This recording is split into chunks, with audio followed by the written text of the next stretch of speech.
Would you support getting rid of, school lunch for vulnerable kids and breakfast and Head Start, for example, and getting rid of childhood cancer research? Do you support that? And what do you say to your constituents? I want to follow up on that question too, because I didn't hear an answer from you.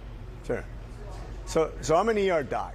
And I know that philanthropy is where you get most of your money for childhood cancer research, for example.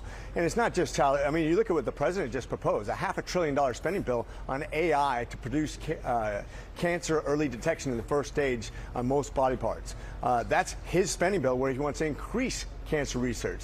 So it's just about what part of the money it comes out of. When you talk about school lunches, hey, I worked my way through high school. I don't know about you, but I worked since I was, before I was even 13 years old. I was picking berries in the field before we had child labor laws that precluded that. I was a paper boy.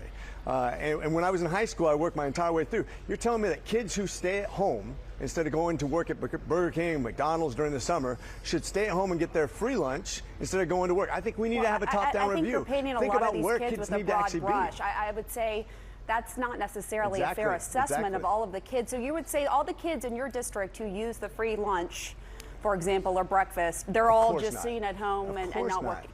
Okay, I just want to clarify because that seems like what you were trying to insinuate. This gives us a chance. This gives us a chance, though, to see where is the money really being spent.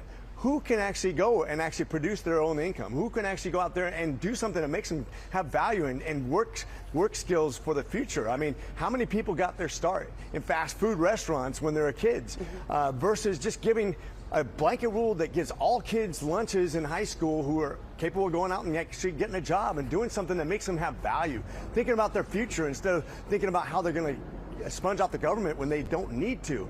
We don't give people value. We don't give them the ability to dig themselves out when we penalize them for actually working and actually keep them on welfare. That's what's been the inner city problem for a very long time. We need to have a top-down review so we can get people out of poverty, because you know what? America's very good at creating jobs and giving people worth. And we've been very traditionally good at that, but we're losing our way. And that's when we give people incentives to stay at home and not work. That doesn't work for America. But a lot of these kids aren't even of working age. They're young kids, and as you well know, and also some of the kids at Head Start, they're like 5 and under. But I just want to ask you, because